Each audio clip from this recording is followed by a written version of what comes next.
I thank Helena's for concluding the proposition case. And now I will call upon Scott Stirrett to do the same for the opposition case.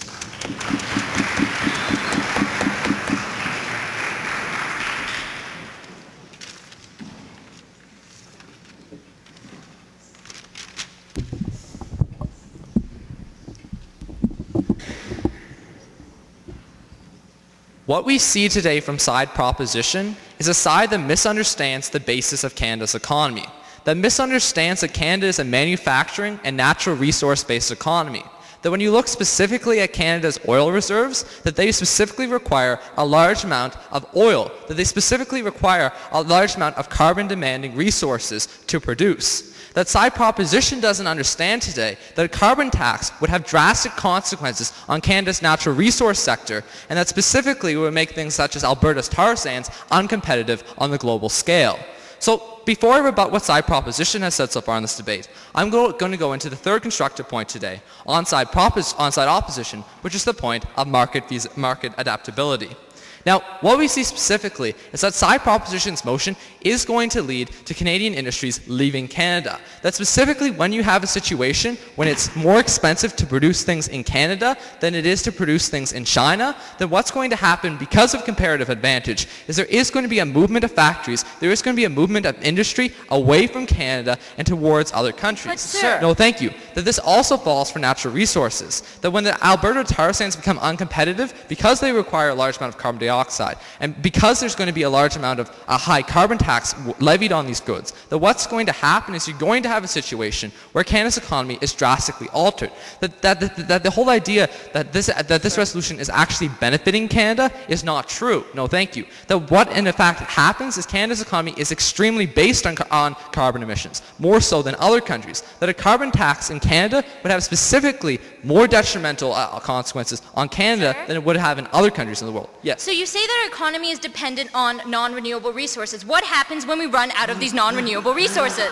The simple idea, and what side proposition has asserted today, and they've never really backed up with fact in this entire debate, is the idea that we're completely running out. The idea that we need to shift to alternative energy right now. What side proposition has done today is they presented absolutely no facts to say that we are going to run out of oil in like 10 years. The idea is that we will probably run out of natural resources in a very long period of time. That Canada has a period of time to adapt to alternative energy. Sure. No, thank you. Now back to the third constructive point today on side opposition. Now, what we see specifically as well is that with a weaker Canadian economy, private companies have a less initiative to invest in alternative energy on their own right. That Canadians have less money. That the Canadian economy is weaker. Therefore, the Canadian economy has less money in effect. Sir. No, thank you. To actually invest in alternative energy. That it's simply better for market forces themselves to make the Canadian economy invest in alternative energy. No, thank you. That simply, we see this with hybrids. We see that there is a natural movement towards alternative energy. We've seen that around 2% of cars right now are produced, the 2% of cars that are bought are hybrids, which is actually a fairly large amount. I'll take you 1 second. Considering the rather static nature of the car industry. Yes. But sir, do you really think that only 2% of cars being hybrid is really going to have a big effect on carbon emissions? I think that's from 2003 to 2008, from jumping from 0 in 2003 to 2% in 2008 is actually for the car industry, which is extremely static, a very large jump. And what this shows is your misunderstanding of car sales and the growth of new technologies. That actually what's happening is it's a very fast growth in hybrid sales relative for the car industry. So what we see is that side proposition's plan is actually going to weaken Canada's economy, and it's going to weaken our ability to actually invest in alternative energies in our own right. And that's going to mean that we're going to have less resources to invest in alternative energy through using market forces. Now I'm going to go into rebuttal of what side proposition has said so far in this debate. Now, what they first brought up was this whole idea is that we can keep it in Canada. This whole idea is that Canada's this sort of global leader. That because Canada does it, everybody else is just going to sort of follow along. Well, what we contend today is side proposition has never shown the clear link that actually by Canada doing it, all the other countries are just going to follow along. No, thank you. That what side proposition's been doing today is they've had a very Canada-centric view.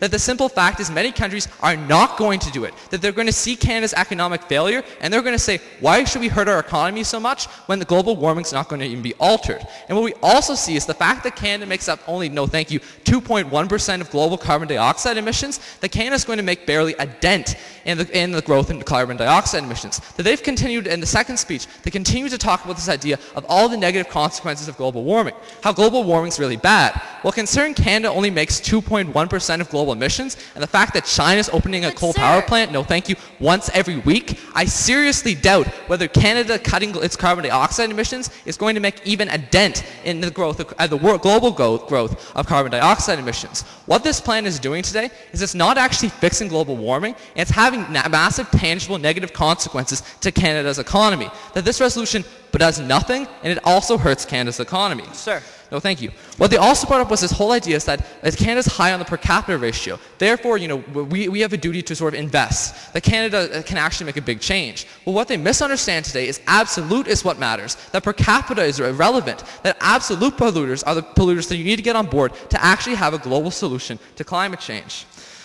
Now they brought up this whole idea of alternatives in their second point. And basically they made this argument that Canada can become a global leader in alternative energies. Well, what we say first of all is they are already global leaders in alternative energy. That Canada's around 10 years too late. That we already have companies in Denmark such as Vestas. Sir. And that simply these national champions, no thank you, of wind power aren't just going to pop out of nowhere.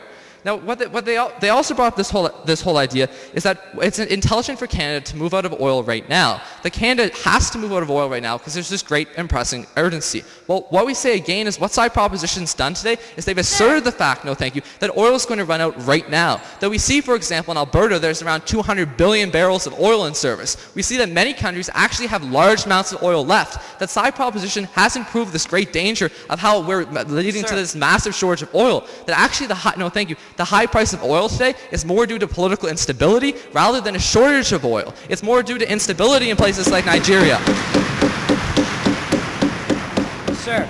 No, thank you. Now, what we also say today is the fact that it's going to be more expensive to manufacture in Canada, and the fact that companies look at the bottom line when they say it's more expensive to produce in Canada than in China, then the fact is they're going to move factories to China. That the fact that these Chinese factories are going to pollute even worse is it's actually going to worsen the situation of global warming. That this carbon leaking is going to be seriously detrimental to combating global climate change. Now, what they also, and this third idea was this whole idea of moral leadership that they brought up today. And they pretty much talked about this idea that global warming is bad. Well, again, this debate is not about whether global warming is bad. It's about how global warming can be combated. And what we say first of all is that what their plan is doing today, it's distracting from, it's focusing on Canada fixing global warming unilaterally, when the only way that we can truly fix global warming is through a global solution. That what this really does is it detracts from the idea. It distracts from the idea because it shows that if you implement a carbon tax, it hurts your economy, just like in Denmark. That we see 1/7% growth is not good for Denmark. That we see that actually this carbon tax has had negative consequences. That yes, Denmark might have a lot of alternative energy, but Denmark's economy is extraordinarily weak. And that what it's going to do is it's going to send a message to the developing world that we shouldn't invest in this alternative energy. Now, what they also brought up this whole idea is that companies are going to stay in Canada because of the shareholders. Well, again, what we say today is this idea that shareholders are actually going to say, move to China because China has cheaper operating price. That the fact is that shareholder demand is the reason why now these factories are moving to countries like China.